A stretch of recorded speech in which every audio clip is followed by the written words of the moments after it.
You have no idea who you're dealing with, Mr. Carter. Her voice crackled over the phone, low and sharp, like the edge of broken glass. I didn't answer. In my world, silence is a weapon. Let them get nervous. Let them talk.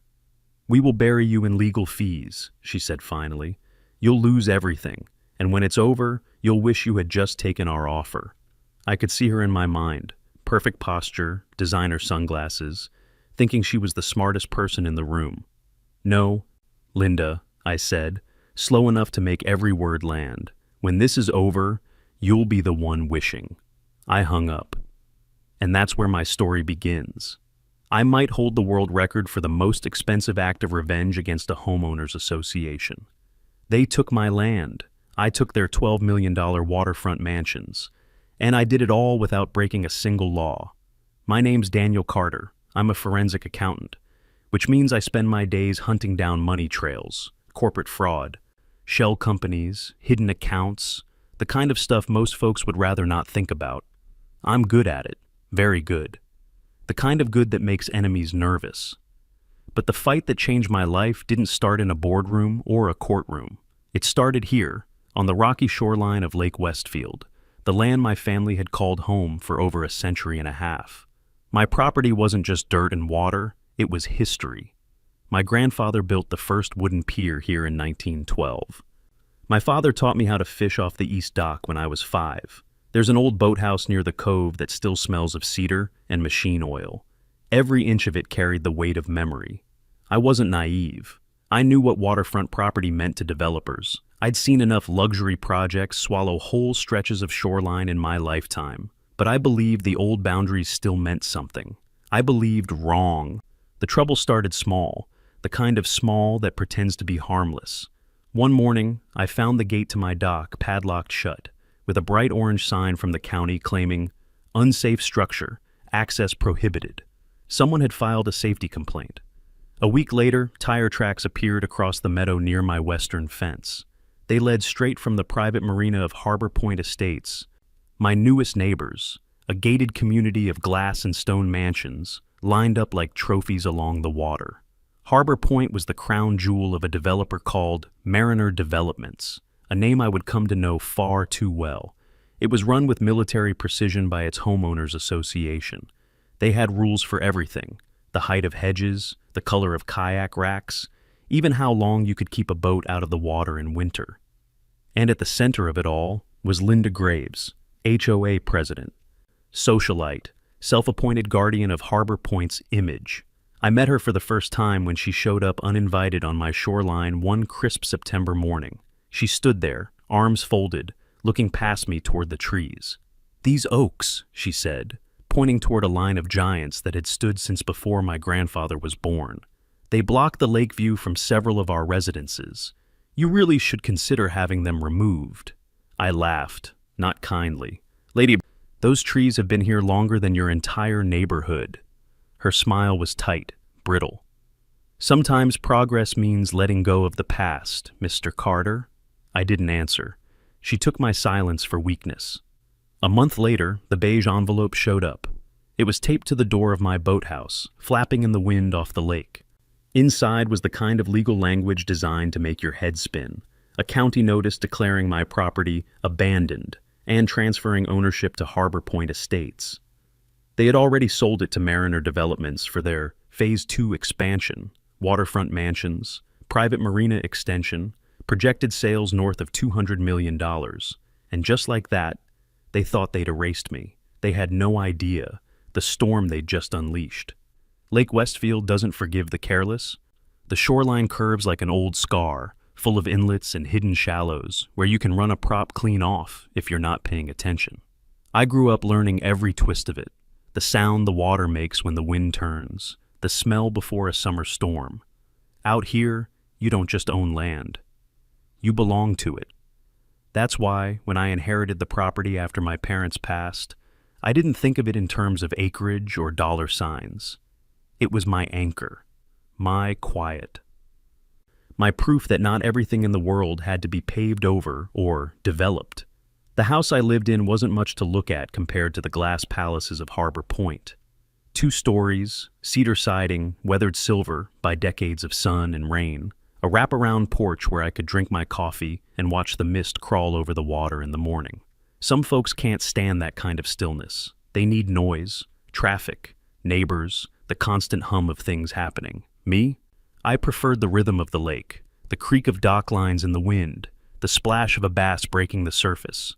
That rhythm started breaking the day Harbor Point Estates opened its gates. At first, I only heard about them through the papers. The premier lakeside community, all capital letters, all gloss. 100 acres of what used to be hardwood forest had been scraped clean for driveways and tennis courts. Private docks stretched out like fingers into the lake. I didn't like it, but I figured it wasn't my business. Then came the first letter. It arrived in a crisp white envelope with the HOA logo embossed on the flap. Inside was a neighborly reminder that my shoreline lacked proper erosion control and could pose a visual detraction from the lake's aesthetic.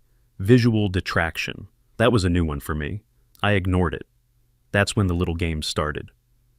Someone reported my boathouse to the county as structurally unsound.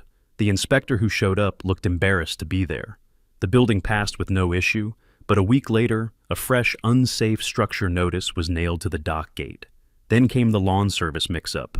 A polite young crew showed up, sent by the HOA, to trim the shoreline vegetation.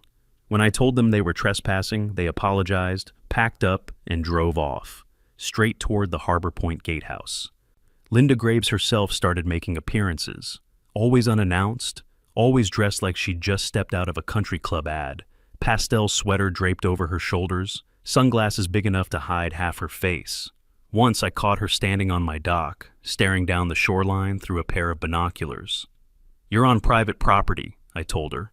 She lowered the binoculars, smiled that brittle smile. "So are you, Mr. Carter." "This dock violates county setback ordinances. It's been here since 1912, I said. "Your ordinance wasn't even a thought back then." "That may be," she said, turning to leave, "but times change. You should consider keeping up." It wasn't what she said that stuck with me. It was the way she said it, like someone delivering a warning they were certain you wouldn't take seriously. By the time the beige envelope showed up, the one taped to my boathouse door, I'd learned enough about Harbor Point's ways to know it wasn't a mistake. The language was cold and clinical. Abandoned property, public nuisance, transfer of ownership to Harbor Point Estates, to be sold to Mariner Developments. Below that, in smaller print, was the projected use. Phase 2 waterfront expansion, private marina upgrade, new luxury villas with infinity pools. Starting at $12 million each. They weren't just after a slice of my land, they wanted it all. The shoreline, the coves, the history. I stood there on the dock, wind off the lake snapping at the paper in my hand, and felt something settle in my chest. Not rage, not panic. Something colder. Because if there's one thing I've learned from years of chasing down fraud and corporate theft, it's that the people who think they're untouchable are always wrong. And Harbor Point was about to find that out the hard way. You can tell a lot about a person by how they run a meeting. Linda Graves didn't run meetings. She staged performances. 2 weeks before that beige envelope showed up, I'd gotten wind that the Harbor Point HOA was holding their quarterly board session in the community hall. It was supposed to be open to residents and concerned parties, though I'm pretty sure I didn't fit the definition of either. Still, I walked in. The hall looked more like a boutique hotel lobby than anything else. Polished hardwood floors, panoramic windows looking out over the marina, rows of white folding chairs arranged with military precision. At the front was a long table draped in a navy cloth with the Harbor Point logo printed in gold. Linda sat in the center like a monarch presiding over her court. To her right was her husband, Mark, HOA treasurer, looking like he'd rather be anywhere else. To her left, a row of board members in crisp polos, each with a name placard in front of them. She wore cream slacks, a silk blouse, and that same brittle smile she'd given me on the dock. Her hair was perfect, the kind of perfect that takes a small army and a lot of hairspray. The meeting started with what you'd expect. Landscaping budgets, security patrol reports, a long, tedious debate about whether paddleboards should be allowed to dry on docks overnight. Then she saw me. Her smile didn't falter. but her voice picked up a new edge. "We have an outside guest joining us this evening," she said, looking right at me. "Mr. Carter, would you like to explain your presence here?" "I'm here because your association seems awfully interested in my property," I said, my voice carried in the quiet room. "And I thought it might be polite to hear why, directly from you." A murmur ran through the crowd. Linda leaned back in her chair, folding her hands. "Your land, Mr. Carter, is an unfortunate eyesore on what is otherwise a pristine shoreline. Our community has certain standards to maintain property values. My property value's just fine without your help." A few people in the back snickered. Her eyes narrowed just slightly. "It's also a safety concern. Overgrown vegetation, derelict structures." "You mean the 110-year-old boathouse? The one that's been inspected and cleared twice this year?" She didn't answer. Instead, she shifted gears. "Mr. Carter, no one here wishes to create conflict, but progress is inevitable. Sometimes we have to make room for what benefits the majority." "That's the thing about land," I said, keeping my tone calm. "It's not up for a popularity vote." The silence that followed was sharp enough to cut glass. Linda finally smiled again, that same smile that says you'll regret this later, and tapped her gavel. "Let's move on." But I'd already seen what I needed to see. The rest of the meeting was a masterclass in control. Linda dictated the pace, shut down questions she didn't like, and made a point of rewarding her loyalists with approving nods. It wasn't governance, it was theater. And she was the star. When the session ended, I waited until the crowd thinned. She was gathering her papers when I stepped up to the table. "You enjoy this," I said quietly. Her eyes flicked up to mine. "Enjoy what?" "Power. Telling people what they can and can't do. Making the rules." She tilted her head, just slightly. "Power is just influence, Mr. Carter, and influence is only useful if you know how to keep it." I smiled. "Good. I'm glad you know how much you've got. Makes it all the more satisfying when it's gone." For the first time that night, her smile slipped, just for a heartbeat, before snapping back in place. As I walked out of that hall, I knew two things. One, Linda Graves wasn't just a busybody with a title. She was a calculated operator with a network, resources, and a willingness to play dirty. Two, I'd just told her, to her face, that I was coming for her. And from the look in her eyes, she'd taken the hint. It was a Thursday morning, the kind where the lake looks like glass, and even the gulls seemed to sleep in. I'd been out early, walking the property line with a mug of coffee, checking the fences before winter really set in. The air had that sharp, metallic bite that says snow isn't far off. That's when I saw it, a single beige envelope, taped dead center to the boathouse door. The wind coming off the lake made it flutter against the wood, a soft slap, slap, slap that somehow sounded louder than it should. No return address, no polite, "Please contact our office." Just my name, typed in block letters. I pulled it free, feeling the brittle crunch of cheap tape under my fingers, and slid out the contents. The letter inside was printed on county letterhead, but the phrasing, that was pure Harbor Point. This notice serves as official recognition that the property at Parcel 11B06, described as approximately 200 acres of waterfront and adjoining land, has been determined to be abandoned and in violation of county maintenance and safety ordinances. Effective immediately, ownership has been transferred to Harbor Point Estates for the purposes of Phase 2 development. All existing structures will be demolished. All personal effects will be removed or destroyed. I read it twice. The words didn't get any softer the second time. Abandoned, violation, transferred. It was legalese, sure, but I'd been in the game long enough to recognize when a document wasn't just written to inform you. It was written to end you. I walked down to the dock, envelope in hand, and stared across the water toward Harbor Point. From this angle, their waterfront looked like something out of a glossy magazine, massive glass panels catching the morning sun, white decks stacked with boats that cost more than most people's houses. But I knew the truth. Behind those walls was a group of people who thought my land was just a blank space on their expansion map. And at the top of that list, Linda Graves. I could see her in my mind's eye, probably sipping her imported coffee, telling the board how simple it had been. One county contact, One strategically placed complaint, one rubber stamp, and poof, my family's legacy was theirs to sell. The paper crumpled in my fist without me realizing it. I'd handled corporate fraud cases worth hundreds of millions. I'd chased dirty money across borders, cracked shell corporations wide open, and watched men in 5,000 suits leave court in handcuffs. But this was different. This wasn't about numbers on a spreadsheet. This was about home. My father's voice teaching me how to mend a fishing net. My mother planting wildflowers along the slope to the cove.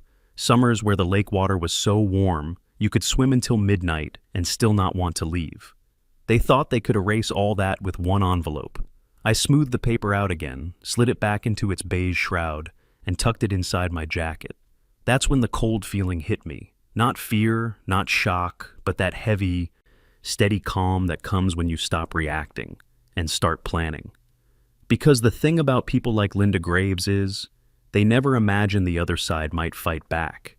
And they certainly don't imagine the other side might be better at their own game than they are. I turned back toward the house, the crunch of frost under my boots sounding almost like a countdown. This wasn't going to be a shouting match over property lines.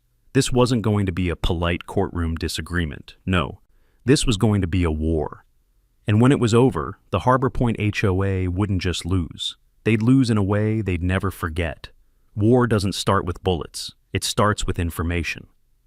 By the time I got back to the house, I already had the outline of a plan forming in my head. Step 1. Find out exactly how they pulled this stunt, and who helped them do it. I keep my office in what used to be my father's tackle room. The scent of cedar still lingers in the walls, mixed with the faint tang of machine oil. Against one wall sits my old workstation. 3 monitors, custom-built tower, hard drives stacked like bricks. Most folks who meet me think I'm just some quiet guy who likes fishing. They don't realize I've spent years in corporate investigations, and I never retired those skills. First stop, the county's online property records. Parcel 11B06, my land, had been transferred 3 days earlier. The authorizing signature, a county zoning clerk named Mitchell Ross. I didn't know him personally, but his name popped up in a few Harbor Point meeting minutes I'd pulled from their public site last year. That was interesting. The transfer cited chronic ordinance violations as justification, which meant there had to be a complaint file somewhere. I filed an official request with the county records office. No reason to hide my name yet. Paper trails cut both ways. While I waited, I started pulling on another thread. HOA budgets are public for tax purposes, and I knew exactly where to look. Within an hour, I had their last 3 years of financial statements on my desk. I brewed another pot of coffee and started reading line by line. It didn't take long before I saw it. Security consulting, $482,000, a massive jump from the previous year's $70,000. Even for a wealthy community, that was a glaring red flag. And right below that, community relations, $316,000. The kind of vague category that can hide just about anything. I leaned back in my chair, tapping a pen against my lip. The money was moving somewhere it shouldn't. I just needed to figure out where. The next day, I drove into town. Small towns have their own kind of network. People talk, but only if they trust you. My first stop was a diner on Main Street. The kind of place with cracked leather booths and coffee that could strip paint. That's where I ran into Jimmy, an old friend from high school who now worked as a part-time contractor for, you guessed it, Harbor Point Estates. After a bit of catching up, I steered the conversation toward the HOA. Jimmy rolled his eyes. You wouldn't believe the nonsense they pull. Linda's got that place wrapped around her little finger. They even had me redo landscaping on a lot they don't technically own yet. Said it was preparing for future development. What lot? I asked, keeping my voice casual. Down by the South Cove. Big chunk of land. Belongs to some stubborn guy who won't sell. You might know him. I smiled thinly. Yeah, I might. By the end of lunch, Jimmy had let slip that Linda met regularly with a consultant named Evan Kessler, a former real estate attorney who had been disbarred 5 years ago for shady transfers and forged easements. If he was involved, that explained a lot. That night, I pulled everything I could find on Kessler. Bankruptcy filings, disciplinary board reports, old cases where his name showed up in the footnotes, and, jackpot, a recent LLC filing listing Harbor Point Development Partners with both Kessler and Linda Graves as managing members. They weren't just playing HOA politics, they were running a full-scale land grab operation. By the time I closed my laptop, the wind had picked up outside, rattling the old windows. The lake was black under the moonlight, waves slapping against the dock. I knew then that this wasn't going to be some drawn-out civil dispute. This was organized theft, dressed up in official paperwork and polite language. And if they wanted to play this game, fine. I'd play it better. Information's a lot like fishing. You don't just cast once and hope. You set the bait, let it drift, and wait for the right bite. By now, I had enough dirt to make Linda Graves lose sleep. But a good fisherman knows, sometimes you don't set the hook right away. You let the fish run with it first. The morning after my deep dive into Harbor Point's finances, I took a slow drive past their waterfront strip. It wasn't reconnaissance so much as letting them see me. People like Linda can't stand not knowing what you're up to. She'd hear about it before lunch. My truck idling by her gates, my slow turn down their perfectly paved streets. Sure enough, by the time I got home, there was a message on my machine. "Mr. Carter, this is Linda Graves. I noticed you were in the neighborhood. If you have questions, perhaps you'd prefer a civilized conversation rather than whatever this is." I didn't call back. Instead, I made my first move, filing a lis pendens, a legal notice of pending litigation, on Parcel 11B06. It doesn't stop a sale outright, but it's like pouring glue into the gears. Anyone trying to buy that land would see my claim hanging over it like a thundercloud. The next step was quieter.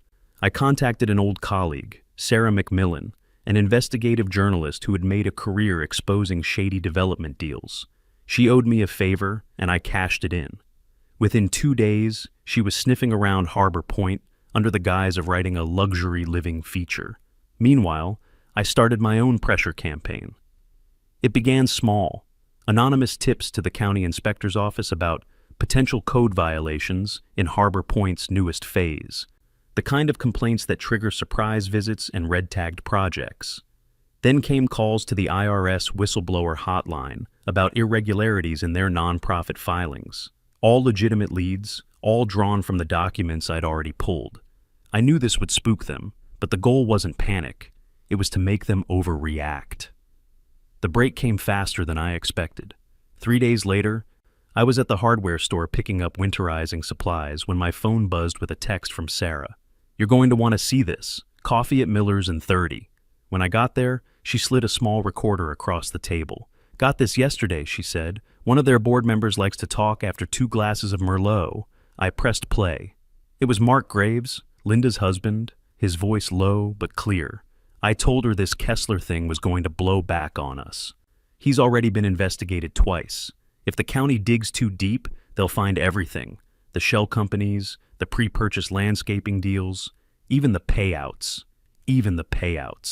I leaned back, smiling. "You realize this is gold," Sarah nodded. "Gold that's going to need more polishing. But yes, it's a start." That night, I wrote a list. Not of evidence. I had plenty of that. But of pressure points. The county zoning board's next public hearing. Local TV reporters always hungry for a scandal. Real estate blogs that feed on stories of corruption.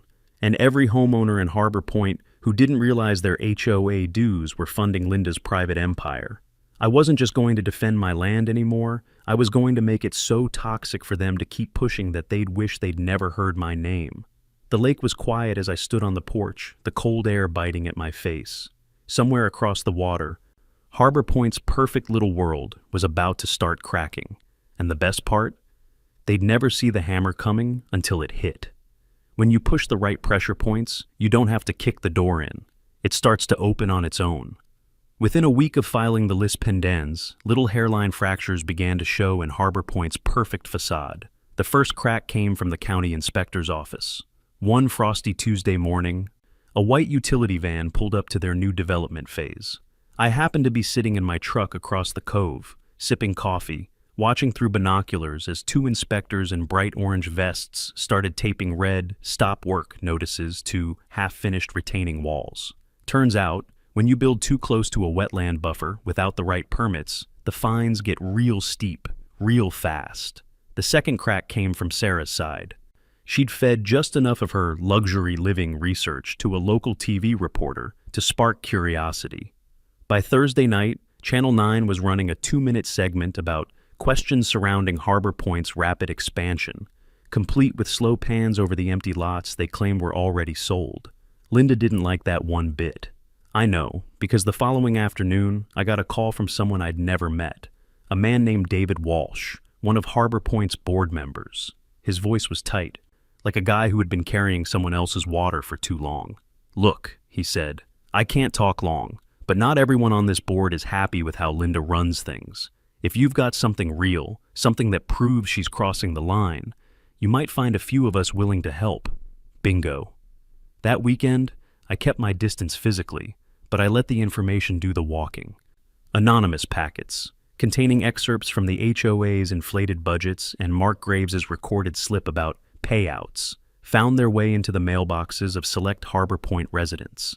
I didn't need to send it to everyone, just enough people to start a whisper chain. By Monday morning, the whispers had turned into quiet conversations at the yacht club bar, on the pickleball courts, in the aisles of the overpriced organic market they all loved. People were asking questions, and Linda wasn't used to questions. Then came the third crack, a public one. I was at the hardware store again when my phone buzzed with a text from Sarah. Channel 9 follow-up tonight, not just zoning violations. They're hinting at financial improprieties. When I tuned in, there she was, Linda Graves, standing in front of the Harbor Point clubhouse, fielding questions with that frozen smile. She kept repeating the same lines about misunderstandings and fully cooperating with all inquiries, but you could see the strain in her eyes. And behind her, 2 board members who looked like they'd rather be anywhere else. One of them, Walsh, didn't even bother to hide the way he avoided her gaze. That's when I knew. The fortress wasn't just cracking. Pieces were starting to fall off, but I didn't kid myself. People like Linda don't fold easy. They double down. And sure enough, the next morning a certified letter arrived at my door, this time from their attorney, full of threats about defamation, tortious interference, and a promise to pursue all legal remedies. I read it once, smiled, and tucked it into a drawer, because here's the thing. They were reacting. And when your opponent starts reacting instead of controlling the game, you've already got the upper hand. The lake was choppy that night, wind-driven waves slapping against the dock. I stood out there for a while, looking across the dark water toward those gleaming mansions. Somewhere in there, Linda Graves was realizing she couldn't keep the lid on much longer, and I was just getting started. The thing about traps, you don't spring them too soon. You let the prey get comfortable inside, thinking they still have a way out. After that certified letter from Harbor Point's lawyer, I knew Linda was going to tighten her grip. The trick was to make her think she was still in control, right up until she wasn't. Step 1, feed the fire. I sent Sarah a packet of documents I'd been holding back, a paper trail showing how Harbor Point's security consulting firm was actually a shell company registered to Kessler's nephew. Every invoice was padded, every payment laundered through 2 different LLCs before landing in an offshore account. Sarah didn't publish it, not yet. She dangled it. Dropped hints in conversations with 2 other reporters she knew would circle Linda like sharks smelling blood. And just like that, the press attention doubled. Step 2, pressure from inside. David Walsh called again, this time with urgency in his voice. "The board's splitting," he said. "2 of us are ready to vote no confidence, but Linda's rallying her loyalists. If something big hits, something we can't ignore, she's finished." I didn't give him the something big yet. Instead, I gave him enough to stir the pot, copies of internal memos between Linda and Kessler discussing fast-tracking certain land transfers before any state review. Walsh leaked them to the rest of the board. I knew because, by the next HOA meeting, half the members were openly questioning her in front of residents. That had never happened before. Step 3, bring in the law. I forwarded select financial documents, not all of them, just enough, to a contact at the state attorney's office.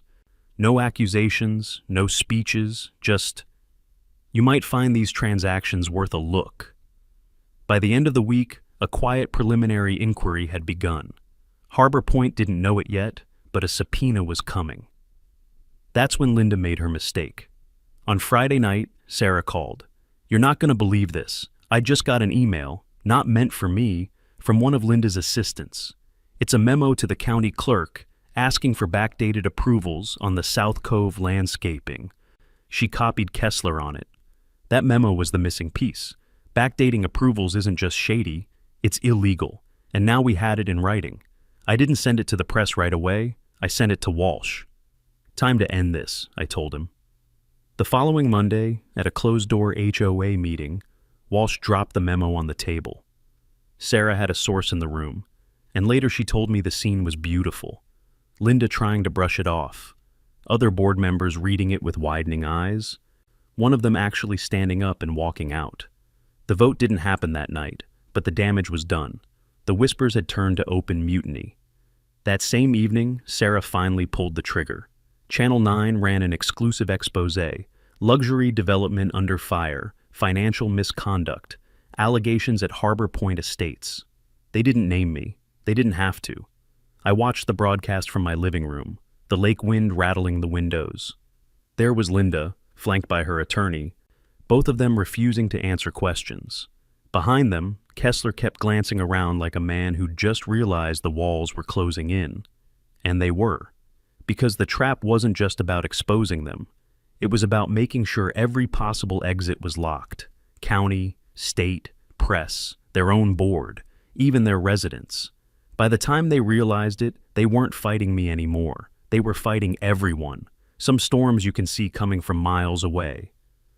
Others break over your head before you hear the first crack of thunder. For Linda Graves, it was both.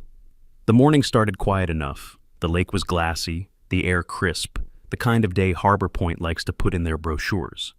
I was drinking coffee on the porch when I saw the first set of unmarked SUVs roll past my driveway. Then another, and another. They weren't here for me. Half an hour later, my phone buzzed with a text from Sarah. "Search warrants. County sheriff and state investigators. It's happening." I took a slow drive toward Harbor Point. You couldn't get close. The main gates were blocked. Deputies and windbreakers posted at every turn. But from the hill above the South Cove, I had the perfect vantage point. Inside, chaos. Investigators hauling boxes out of the HOA office. Deputies standing guard at the clubhouse entrance. Even from a distance, I could see residents gathering in little knots, whispering, pointing. Their perfect morning walk interrupted by the sight of Linda's empire cracking apart. Around 10 o'clock, the local TV crews arrived. Sarah was there too, microphone in hand, hair whipping in the wind as she narrated live. Sources tell us the warrants are related to alleged financial misconduct, fraudulent land transfers, and zoning violations involving the Harbor Point Estates Homeowners Association. Right on cue, the clubhouse doors swung open. Out stepped Linda Graves, pale but still trying to hold that brittle smile. Beside her, Kessler looked like he hadn't slept in days. Behind them, 2 uniformed deputies, not touching them, not yet, but close enough to remind everyone how this story was heading. One reporter shouted, "Mrs. Graves, is it true HOA funds were funneled through shell companies?" She didn't answer. Another yelled, "Did you personally authorize backdated approvals for land development?" That one hit. Her jaw tightened, eyes flicking toward Kessler, and then Walsh appeared, not with her, but standing off to the side with 2 other board members. He didn't say a word, just folded his arms and watched. The message was clear. She was on her own. By noon, news helicopters were circling overhead. The footage would run all day. Linda's tense face, the boxes of seized documents. Residents muttering about never knowing and wondering where the money went. I stayed until the first black sedan from the state attorney's office rolled in. That was the last piece, the real hammer. By the next morning, the headlines were everywhere. HOA president under investigation for $12 million fraud. Waterfront community rocked by corruption probe. State freezes assets of Harbor Point leadership. And just like that, the fortress was gone. Her bank accounts, frozen, her allies, scattered. Her reputation, reduced to a punchline in the coffee shop. I didn't celebrate, not yet. There was still the matter of my land, and the legal tangle that would take months to unwind. But as I stood on my porch that night, the cold air sharp in my lungs. I could see the glow from Harbor Point across the lake. It didn't look so untouchable anymore. Somewhere in that gleaming mess of mansions, Linda Graves was packing for a future she couldn't control. And for the first time since they'd tried to take everything from me, I knew I'd already won. Winning in public is one thing. Winning on paper, that's where it counts. The morning after the Harbor Point raid, my attorney, Tom Landry, sat across from me at the kitchen table. The man had been fighting land disputes for 30 years and looked like he'd seen every trick in the book. But even he cracked a grin when he dropped the file in front of me. "They folded," he said. "States freezing their assets, and without liquid cash, they can't keep fighting the lease pendants on your property. You're getting the land back." I picked up the papers. The legal reversal of the sale, signed and filed, 2,200 acres restored to my name. It should have felt like closure, but it didn't, because Linda and her crew had tried to bury me, tried to bleed me dry while lining their pockets. Just getting my land back wasn't enough. Tom must have read my face. "You're still thinking about the mansions, aren't you?" I was. Harbor Point's common properties, including 3 prime waterfront estates worth a combined $12 million, were technically HOA-owned assets. And here's the beautiful part. When the state froze their accounts and the board fractured, the HOA fell out of compliance with its own bylaws. That triggered a provision in county code, one I had had bookmarked for months, that allowed lien holders to force a sale of HOA assets to satisfy outstanding judgments. Guess who was now the largest lien holder? That afternoon, Tom filed the paperwork. No theatrics, no press conference, just a clean, legal move that put me in position to control the auction of Harbor Point's crown jewels. Word got out fast. Residents panicked. The thought of their beloved clubhouse properties being sold to outsiders was unthinkable. Some tried to organize a buyback fund, but with their HOA accounts frozen and their board in shambles, they couldn't move fast enough. Auction day was a sight. Dozens of curious onlookers crowded the county courthouse steps. Linda wasn't there. By then, she was lawyering up for what would likely be criminal charges. Kessler had vanished altogether. But a handful of Harbor Point's wealthiest residents showed, hoping to swoop in and keep the estates in the community. Too bad for them. I'd done my homework. I'd lined up a buyer, a developer I trusted, with cash in hand. He wasn't interested in flipping them into condos. He wanted to turn them into high-end vacation rentals, open to the public. When the gavel came down, those $12 million worth of waterfront mansions were sold, fair, legal, and irrevocable. And every penny went to satisfying the judgments I'd secured against the HOA, judgments they'd earned the hard way. By the time the dust settled, I not only had my land back, I'd turned their pride and joy into something they could never fence off again. That night, I stood on the porch with a glass of bourbon, watching the lights across the lake. For years, those mansions had been symbols of exclusion, arrogance, and greed. Now, they were booked solid for the summer, by fishermen, families, and anyone else who could pay the rental fee. Harbor Point would never be the same, and neither would I. When the fight's over, the noise fades fast, but the echoes, those linger. Within a month of the auction, Harbor Point was a different place. The manicured calm was still there, the lake, the neat lawns, the yachts bobbing at their slips, but the people walked differently. No more tight smiles and quick glances away. Now they looked each other in the eye, sometimes with relief, sometimes with resentment.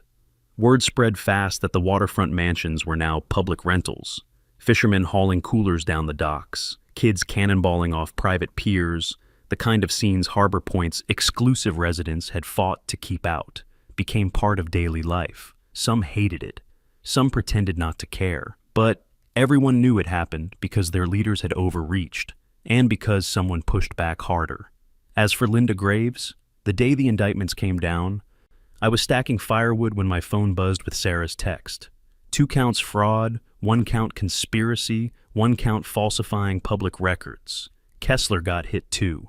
Turns out the state's investigation had gone deeper than even I expected. Offshore accounts, kickbacks from contractors, falsified zoning approvals, the whole scheme laid bare. The trial would be months away, but with bail set high and their passports surrendered, neither Linda nor Kessler was going anywhere.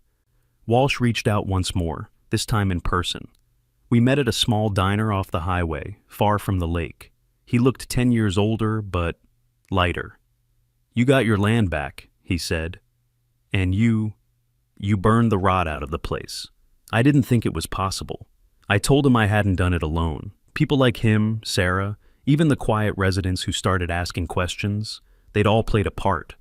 But Walsh just shook his head. "Most of us talk about doing something," he said. "You actually did it." I didn't know what to say to that. The legal side wasn't over. My lawyers were still unwinding the mess of liens, false filings, and county records Linda's team had tangled up. But for the first time in years, I could walk my land, all 2,200 acres, without feeling like someone else's shadow was on it. One evening, I took the old trail down to the South Ridge, the place where you could see the whole lake stretch out like glass. The sun was sinking low, throwing long gold light over Harbor Point. From up there, it looked peaceful, like nothing had ever happened. But I knew better. Peace isn't the absence of conflict. It's knowing you can handle it when it comes knocking. It's funny how the land remembers. You walk it after a storm, and it still holds the weight of every raindrop. You walk it after a fight, and somehow it feels lighter. 6 months had passed since the auction. The seasons had turned. The cottonwoods along the ridge bursting green again. My days had shifted back to the simple things: fixing fences, tending the dock, early mornings with coffee and the lake mist curling off the water. The lawsuits were winding down. Most of the liens had been cleared, my title was clean, and Harbor Point was still under state oversight. The waterfront rentals stayed booked, bringing in a different crowd every week. You could hear laughter across the water now, not just the quiet hum of yacht engines. One Saturday morning, Sarah came by. She stood on the porch, looking out over the lake. "You ever think about selling it all?" she asked. I shook my head. "This place isn't just dirt and trees. It's where my father taught me to fish, where my mother planted wildflowers by the dock. Selling it would be like selling part of myself." She smiled, the kind of smile that knows the weight of what you're saying. "Then I guess you got exactly what you came for." Maybe I did, but somewhere deep down, I knew it was more than that. This wasn't just about reclaiming land. It was about proving that some lines can't be crossed without consequence, that no matter how big, rich, or untouchable someone thinks they are, the truth still counts for something. A week later, I walked the property line at sunset. The lake was glowing amber, and in the distance the lights of Harbor Point twinkled like they always had. But to me, they looked different now, not like a fortress, but like part of the same horizon. The fight had taken years, cost more than I'd ever imagined. But standing there, with my boots on my land and the wind off the water in my face, I knew I'd do it all again. Some folks think revenge is about evening the score. They're wrong. It's about making sure the game's never played the same way again. And in my corner of the world, it never will be.